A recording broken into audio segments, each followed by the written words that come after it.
নমস্কার বন্ধুরা, আমি প্রীতি। জলছবি গল্পের আসরে আপনাদের সকলকে স্বাগত জানাই। আজ আপনারা শুনবেন শ্রদ্ধেয় লেখক বিভূতিভূষণ বন্দ্যোপাধ্যায়ের কলমে মরিঘাটের মেলা।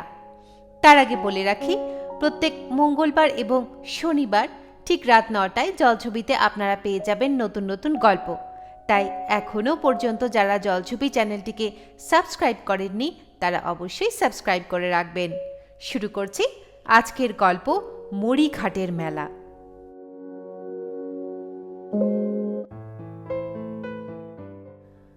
আমাদের গ্রাম্য নদীর ধারে মরিঘাটা বলে ছোট্ট একটা গ্রাম। কঘর বুনোর বাস। এ জেলায় যখন নীলকুঠির আমল ছিল, দোর্দণ্ড প্রতাপ নীলকুঠি সাহেবরা টমটম হাঁকিয়ে চলে যেত নদীর পাশে চওড়া ছায়াচ্ছন্ন পথ বেয়ে। তখন শ্রমিকের কাজ করবার জন্য সাঁওতাল পরগনা থেকে যেসব লোক আমদানি করা হয়েছিল, তাদেরই বর্তমান বংশধরগণ এখন একেবারে ভাষায়, ধর্মে, আচারে, ব্যবহারে সম্পূর্ণ বাঙালি হয়ে পড়েছে। এদেশে তাদের বলে বুনো। সমাজে নিম্ন স্তরের শেষ ধাপে এদের স্থান। লোকের কাঠ কেটে, ধান মেরে, দিন মজুরি করে এরা জীবিকা নির্বাহ করে। সারাদিন খাটুনির পরে তাড়ি খায়। এই তাড়ি খাওয়ার জন্যেই এরা ঘৃণিত হয় পল্লী সমাজে। পল্লী গ্রামে হিন্দু বা মুসলমান চাষি মহলে মদ কেউই ছোঁয় না। ওটা ভদ্রলোকেদের একচেটে ব্যাপার। মরিঘাটা নদীপথে 4 ক্রোশ আমাদের ঘাট থেকে। সেবার মাঘী পূর্ণিমার দিন গঙ্গা স্নানের যাত্রীরা যাচ্ছে কেউ নবদ্বীপে, কেউ গৌরনগরের ঘাটে। উভয় স্থানই বহু দূর আমাদের গ্রাম থেকে। যাদের নিজেদের গরুর গাড়ি আছে তারা আগের রাত্রে গাড়ি চড়ে চলে গিয়েছে 18-19 মাইল দূরবর্তী গৌরনগরের গঙ্গা তীরের দিকে। অপেক্ষাকৃত সাহসী ও চালাক চতুর যাত্রীরা যাবে ট্রেনে উঠে নবদ্বীপ। রাধা দুধ দিতে এসে বললে, বাবু, গঙ্গা চানে গেলেন না? যে ভিড়, মেয়েদের নিয়ে অত দূরে যাওয়া। তবে মরিঘাটা যান বাবু নৌকা চড়ে। কত লোক যাচ্ছে। সেখানে গঙ্গা কোথায়? মরিঘাটায় গিয়ে কি হবে? না বাবু, সেখানে আজ গঙ্গা আসেন। কে বললে? সেখানে এক বুনো সাধু আছে, তাকে মা স্বপ্ন দিয়ে এলেন। আজ 2 বার হলো মাঘী পূর্ণিমের দিন গঙ্গা সেখানে আসবেন। মা বললেন, গরিব দুঃখী লোক যারা নবদ্বীপে বা গৌরনগরে পয়সা খরচ করে যেতে পারে না, তাদের উদ্ধার করবার জন্যে ওই মরিঘাটাতে তিনি আসবেন একদিনের জন্যে।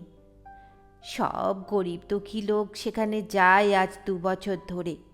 মস্ত মেলা বসে, যান না আপনি। কথাটা লাগলো ভালো। গঙ্গা স্নানে উদ্ধার হবার বাসনা যত থাক না থাক, অনেক লোক যেখানে এসে জোটে পুণ্য অর্জনের আশায়, সে স্থানের অসাধারণত্ব অনস্বীকার্য।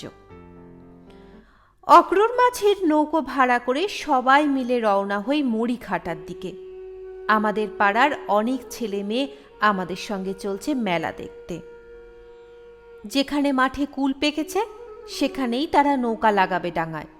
হই হই করে কুল পাড়তে ছুটবে। ছোলা খেতে ঘুঘু মারবার চেষ্টা করবে গুলতি ছুঁড়ে। ছোলার ফল তুলবে। প্রথম বসন্তে মাঠে মাঠে ঘেঁটু ফুল, বড় বড় শিমুল গাছে শিমুল ফুলের মেলা। কোকিল ডাকছে, জলপিপি চড়ছে শ্যাওলার দামে। বাতাসে ঘেঁটু ফুলের তেতো গন্ধ আর শুকনো কড়ার ঝোপের গন্ধ ভেসে আসছে। মরিঘাটা পৌঁছুতেই বেলা 12টা বেজে গেল। দূর থেকে একটা কোলাহল কানে এলো। বহু লোকের সমাগম হয়েছে বটে। আমাদের নৌকা ভিড়ল একটা প্রাচীন বটবৃক্ষের ছায়ায়। সেখানে আমাদের মতো অমন কত নৌকা ভিড়েছে। বটতলায় কত লোক রান্না করে খাচ্ছে। মেয়েদের ভিড় বটতলার ওপাশের ঘাটে। সেখানে সবাই স্নান করছে। গঙ্গা নাকি মাত্র সেই জায়গাটুকুতেই আসবার অঙ্গীকার করেছিলেন সেই বুনো সাধুর কাছে। সুতরাং সেখানেই ভিড় করেছে স্নানার্থীরা। তার এক হাত এদিকেও নয়, 1 ফুট ওদিকেও নয়। অক্রুর মাঝি বললে, মেয়েদের নিয়ে এপারের ভিড়ে কষ্ট হবে, চলুন ওপারে। ওপারে সেই বুনো সাধু রাখরা, আপনি গেলি জায়গা দেবে। ওই দেখা যাচ্ছে তেনার আখড়া, ওপারে রান্না করি খাওয়ার জায়গা হবে ক্ষণ, নইলে এপারে কনে বা কাঠ, কনে বা উনুন। মেয়েরা বললেন আগে তারা মেলা বেরিয়ে দেখবেন। মেলা বেড়াতে গেলেন মেয়েরা, আমিও সঙ্গে আছি। তেলে ভাজা বেগুনি ফুলুরির দোকান, খেলনার দোকান, ঘুনসি ফিতে চিরুনির দোকান, চায়ের দোকান। ভিড় বেশি লেগেছে তেলে ভাজা খাবারের দোকানে, আর তার চেয়েও ভিড় চায়ের দোকানে। পাড়াগায় চায়ের দোকানে ভিড় বেশি হয়। এখানে যারা এসেছে এদের মধ্যে চা অনেকেই বাপের জন্মেও খায়নি। শৌখিন জিনিস হিসেবে অনেকেই 1 পেয়ালা কিনে চেখে দেখছে। বুনো, কাওড়া, মালো, ডোম, বাগদি মুসলমানদের ভিড় বেশি এসব জায়গায়। হ্যাঁ, মুসলমানদেরও। তাদের মেয়েদের উৎসাহ কোনো অংশে কম নয়। গঙ্গা স্নান তারা অবশ্যই করে না, কিন্তু মেলা দেখতে আসে ও জিনিসপত্তর কেনে। চায়ের দোকানের ভিড়ের মধ্যে দেখি মা অনিচ্ছুক ছোট ছেলের মুখের কাছে চায়ের ভাত ধরে বলছে, খেয়ে নে, অমন করবি তো। ইরে বলে সা, ভারী মিষ্টি, দেখো খেয়ে। ওষুধ, জ্বর আর হবে না। মোলো যাচ্ছিলে, 60 পয়সা দিয়ে কিনে এখন আমি ফেলে দেব কনে? মুই তো 2 ভার খেলাম, দেখলি নে, খা। সরলা পল্লীবধূদের ঠকিয়ে মহকুমা শহরের ঘুঘু দোকানদার অবিনাশ মোড়ল মণিহারি জিনিস বিক্রি করছে। হেরে বলে সোহাগী সাবান, গরম জল করে মেয়েকে দেখো না নিয়ে গিয়ে, ভুর ভুর করবে গায়ের গন্ধ। হ্যাঁ, চুলকুনি সেরে যাবে ছেলেদের। 9.5 আনা দাম, তা তোমাদের কাছে আলাদা কথা, 2 পয়সা কম দিও। দাও, পয়সা দাও। হ্যাঁ বাবু যে ভালো আছেন? মাদের এনেছেন বুঝি? হ্যাঁ, বেশ বেশ, প্রাতঃপের নাম। একটা সিগারেট খান, আসুন। আচ্ছা আচ্ছা, পেন নাম হই। আসবেন তাহলে, এরপর দয়া করে। রান্না বান্না করবেন ওপারে?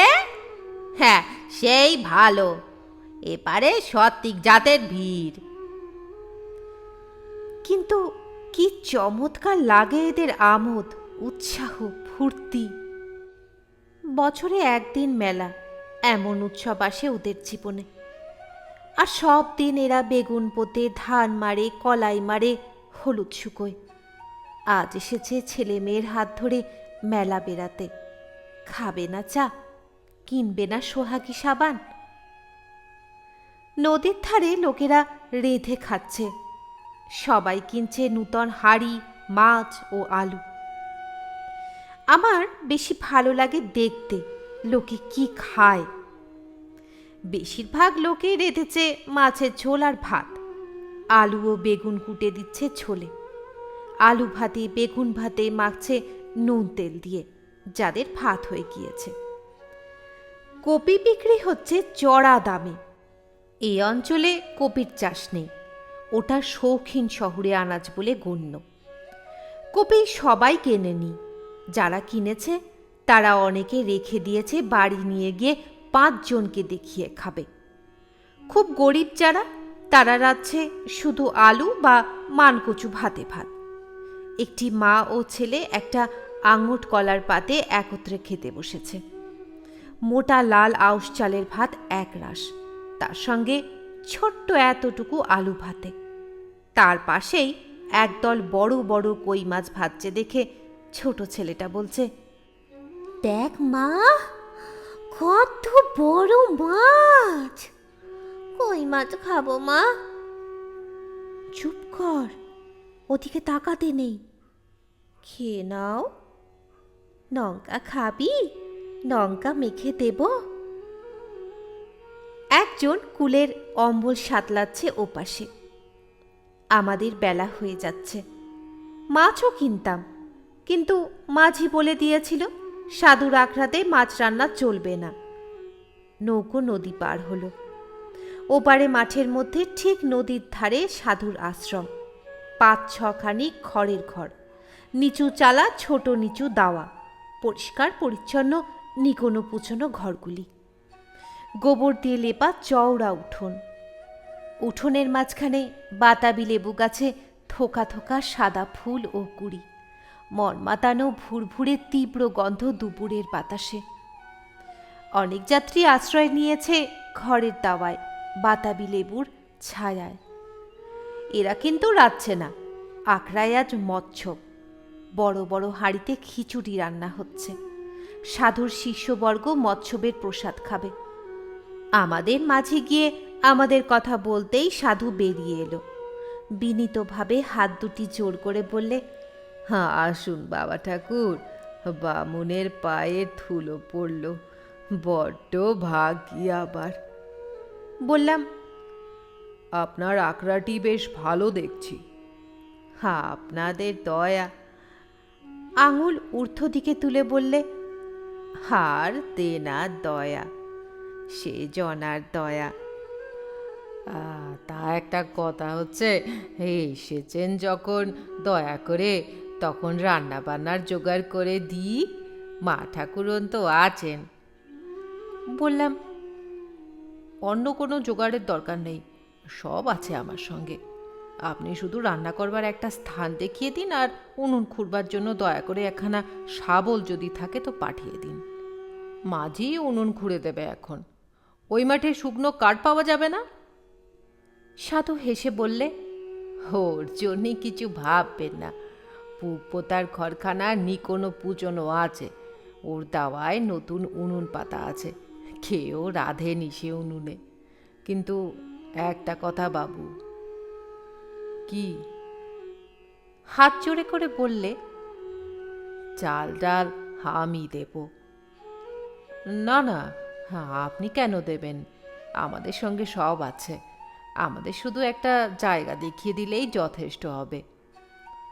সাধু দুঃখিত হলো বুঝলাম ওর মুখ দেখে, কিন্তু আর কিছু বললে না। একটু পরে আমরা দলবল শুদ্ধ গাঙের ধারের ঘরখানা দখল করে নিজেদের জিনিসপত্র সেখানে আনিয়ে নিলাম নৌকো থেকে।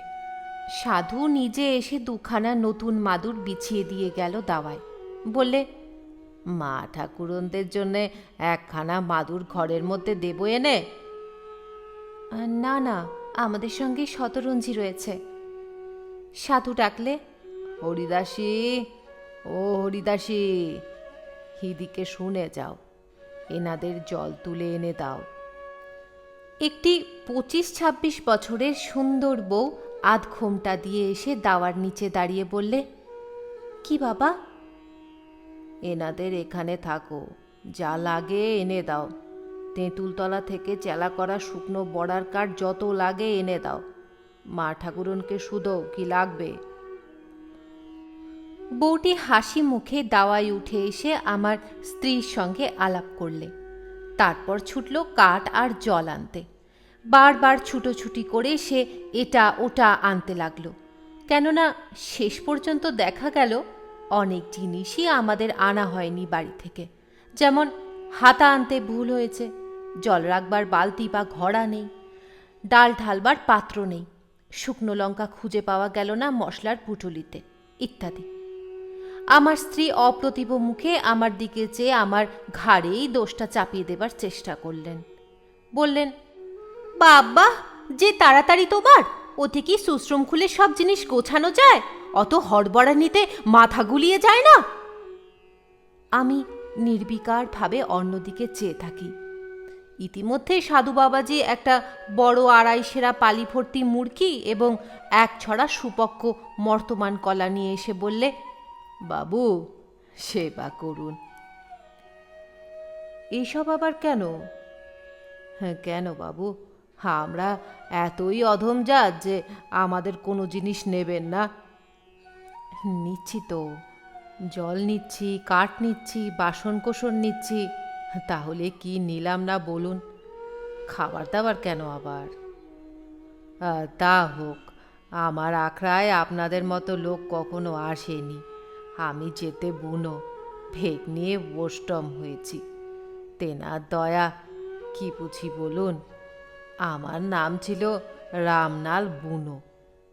আমার বাপের নাম ছিহরি বুনো। তিনি তবলদার ছিলেন। ভদ্রলোকের বাড়ি কাঠ কেটে সংসার নির্বাহ করতেন। তেনার বয়স হয়েছিল অনেক, এক কম 100 বছরে মারা যায়। হ্যাঁ, আমার বয়স কত বলুন দেখি বাবু? সাধুর চেহারা বেশ ভালো লেগেছিল আমার। খুব মোটা, জোয়ান লম্বা চেহারা, প্রকাণ্ড ভুঁড়ি, অথচ অথর্ব গোছের মোটা নয়, বেশ বলিষ্ঠ, কর্মকুশল হাত পা, লম্বা ধরনের খুব বড় মুখখানা, মস্ত বড় বড় জলজলে চোখ দুটো, নারদ ঋষির মতো এতখানি সাদা দাড়ি, মাথার লম্বা চুল পেছন দিকে মেয়েদের মতো ঝুঁটি করে বাঁধা, অথচ মুখখানিতে বালকের সারল্য ও হাসি, যাত্রা দলের মহাদেবের মতো দেখতে। বললাম, কত হবে? 60-62। সাধু হেসে বললে, বিশ্বাস করবেন না, 79 বছর যাচ্ছে তেনার দয়ায়। সত্যিই আশ্চর্য হবার কথা। এমন মর্তজোয়ান পুরুষটিকে 80 বছরের বুড়ো কোনো ক্রমেই ভাবা যায় না। মুখের চামড়া মসৃণ অকুঞ্চিত বালকের মতো, একটি রেখা নেই কোথাও মুখে। অবশ্যই সেটা খানিকটা সম্ভব হয়েছে মেদ বাহুল্যের দরুন। অবাক হয়ে সাধুর দিকে আমি চেয়েই রইলাম। বাবু, বিশ্বাস না হয় অম্বরপুরের কাছারির পুরনো কাগজ দেখবেন। 1301 সালের বন্যার সময় আমি কাছারিতে পেয়াদা ছিলাম। তখন আমার উঠতি বয়স, নাটি ধরতে পারি, সরকি ধরতে পারি। তারপর এই পথে আলাম, তেনার হুকুম হলো। তা অনেক দিন বেগ নিয়েছি, আজ 36-38 বছর হবে। বিয়ে থাওয়া করিনি। এই আখড়া যেখানে দেখছেন, এখানে জঙ্গল ছিল, কি গহীন জঙ্গল! বাঘ থাকতো। জঙ্গল কেটে আখড়া জমাই। ভালো লাগে, বড্ড আনন্দে থাকি বাবু। শিশি সেবকরা আসে, সন্ধেবেলায় জ্যোৎস্না ওঠে। গাঙের ধারের বড় ঘরখানা হলো ঠাকুর ঘর। ওর দাওয়ায় বসে খোল করতাল বাজিয়ে হরি নাম করি। একটা কথা বাবু, পথ চলতি লোক আমার আখড়ায় এলি ফিরতে পারে না। চাল দেই, ডাল দেই, রেঁধে খাও। আমি ছোট জাত, আমাদের হাতে খাবা না, রান্না বাড়া করো, খাও, মিটে গেল। মানুষের একটু সেবা, তা করবার ভাগ্যি কি আমার হবে? তেনার দয়া। বাবু, তামাক সেবা করেন? হ্যাঁ, তবে আমার কাছে বিড়ি আছে। তামুক সেজে আনি, বসুন। নদীর ধারে ক্রমে বেলা পড়ল। সাধুর আশ্রমে ভিড় বেড়ে গেল খুব। মৎস্যবের কীর্তন শুরু হলো বাতাবি লেবুর তলায়। সাধু সব দিকে তদারক করে বেড়ায় আর মাঝে মাঝে আমার কাছে এসে বসে, কিন্তু এক দণ্ড সুস্থির হয়ে বসতে পারে না। এ এসে বলে একটা ঘোড়া দাও, ও এসে বলে একটা ঘটি দাও। সাধু উঠে উঠে গিয়ে তাদের জিনিস দিয়ে আসছে। যে যা হুকুম করছে তক্ষুনি তামিল করছে। এতটুকু অহংকার নেই, সাধুগিরির দম্ভও নেই, যেন সবারই ও চাকর। অনেক লোক আখড়ার বড় উঠানে ইতস্তত রেঁধে খাচ্ছে। সবাই মৎস্যবের ভাত খাবে না বুঝলাম। একবার হরিদাসী এসে বললে, বাবা, নামযজ্ঞ শেষ হয়েছে, কিছু মুখে দেন এবার। সকাল থেকে খাননি। সাধু বললে, আগে ওদের সকলকে পাতা করে বসিয়ে দাও, আমার খাবার জন্যই ব্যস্ত কেন? তখন বেলা 5টা হবে। আশ্চর্য হয়ে বললাম, সকাল থেকে কিছু খাননি? হরিদাসী বললে, বাবার ওই রকম, সন্ধ্যের আগে একবার খান, অন্যদিন সকালে পেঁপে খান, কলা খান, আজ তাও খাননি। আপনি কিছু না মুখে দিলে আমি খেতে বসবো না বাবা। সাধু হেসে বললে, হ্যাঁ, আচ্ছা আচ্ছা, যা মা, একটু গুড় জল নিয়ে আয়। মালসা ভোগ নিবেদন হয়েছে, যা বাবুদির জন্য একটা ভালো দেখে মালসা নিয়ে আয় দিকি। আগে 2খানা পাটালি বেশি করে দিয়ে আনিস। বাবুদের মালসা ভোগ খেতে কোনো আপত্তি নেই তো? না না, আপত্তি কিসের? হরিদাসী চলে গেল এবং খানিক পরে একটা মালসাভোগ আমাদের সামনে নিয়ে এসে রাখলে। রান্না হচ্ছিল পাশের ঢেকিশালের এক কোণে। হরিদাসী সেদিকে তাকিয়ে বলে উঠল, বাবু, আপনাদের রান্না নেমে গিয়েছে, কলার পাতা কেটে আনি, জায়গা করে দিই, খেতে বসুন, বেলা নেই। সে আবার চলে গেল। জিজ্ঞেস করলাম, বউটি কে? ওরা গোয়ালি, কাছেই কামদেবপুরে বাড়ি। আমাকে বড্ড ভক্তি করে, একেবারে যেন আজ জন্মের মেয়ে কি মা। ওরা স্বামী স্ত্রী আমাদের এখানে মৎস্যবের অন্নভোগ খায়, অনেকেই খায়। আমাদের খাওয়ার সময় সাধু কতবার যে এলো, কতবার যে গেল। হাত জোর করে ঢেঁকিশালের বাইরে দাঁড়িয়ে রইল। খাওয়ার শেষে যখন হরিদাসী বড় এক বাটি জাল দেওয়া দুধ হাতে ঢুকল, তখন আমরা প্রতিবাদ জানালাম। দুধ কেন আবার? হরিদাসী জানালে, এ দুধ তার নিজের হাতে জাল দেওয়া, খেতে কোনো আপত্তি হবার কারণ নেই। সাধু বললে, সেবা করুন বাবু, আমি ওরে বলেছিলাম বাবুদের জন্যে 1.5 সের দুধ আলাদা করে ক্ষীরের মতো জাল দাও, ওদের খাওয়ার কষ্ট হবে। আহারাদির পর বেলা একেবারে গেল। অম্বরপুরের মাঠের বন্য কুল গাছগুলোর পেছনে টকটকে রাঙা সূর্যটা অস্ত যাচ্ছে। লেবু ফুলের সুবাস ছায়া স্নিগ্ধ বাতাসকে মদির করে তুলেছে। শুকনো কষার ঝোপের গন্ধ আসছে গাঙের ধার থেকে। মেলা ফেরত যাত্রীরা আখড়ার সামনে গরুর গাড়িতে উঠে নিজের নিজের গ্রামে রওনা হচ্ছে। খেয়াঘাটে একখানা যাত্রী বোঝাই নৌকো এপারের দিকে আসছে। মেলা থেকে যারা বাড়ি ফিরছে, তাদের কারো হাতে তেলে ভাজা পাঁপড়ের গোছা, কারো হাতে একটা কপি, কারো হাতে নতুন বঁটি। মাঝি আবার ওপারে গেল মেয়েদের নিয়ে। যাবার আগে অপরাহ্নের ছায়ায় আর একবার মেলা দেখতে চায় মেয়েরা। আমি গেলাম না। সাধুর সঙ্গে বসে গল্প করছি দেখে স্ত্রীও কিছু বললেন না। সাধু দীর্ঘ নিঃশ্বাস ফেলে বললে, যাক, এই বছরের মতো মেলা হয়ে গেল। আবার যদি বাঁচি আসছে বছর, তখন আপনার সঙ্গে দেখা হবে। হাসবেন তো বাবু? কথাটা আমার মনে পড়ে গেল।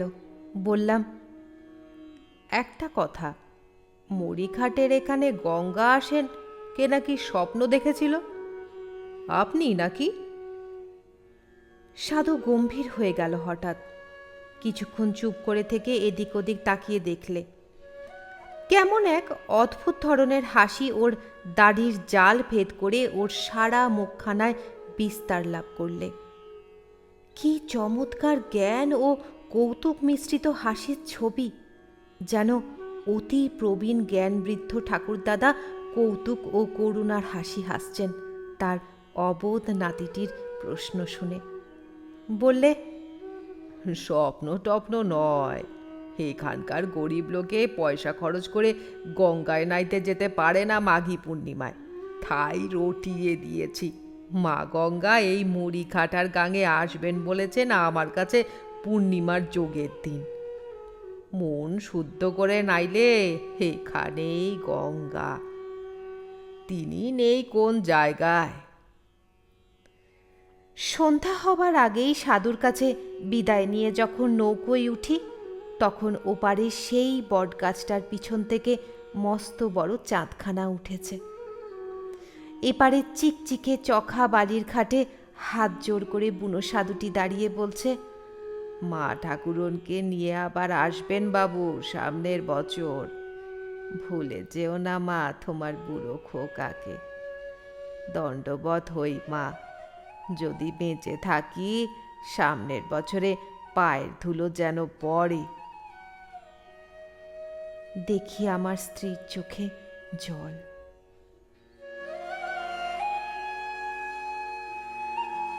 এতক্ষণ শুনছিলেন শ্রদ্ধেয় লেখক বিভূতিভূষণ বন্দ্যোপাধ্যায়ের কলমে মরিঘাটের মেলা। আশা করি গল্পটি সকলের খুব ভালো লেগেছে। আরও একবার মনে করে দিই, প্রত্যেক মঙ্গলবার এবং শনিবার ঠিক রাত 9টায় জলছবিতে আপনারা পেয়ে যাবেন নতুন নতুন গল্প। তাই এখনও পর্যন্ত যারা জলছবি চ্যানেলটিকে সাবস্ক্রাইব করেননি তারা অবশ্যই সাবস্ক্রাইব করে রাখবেন।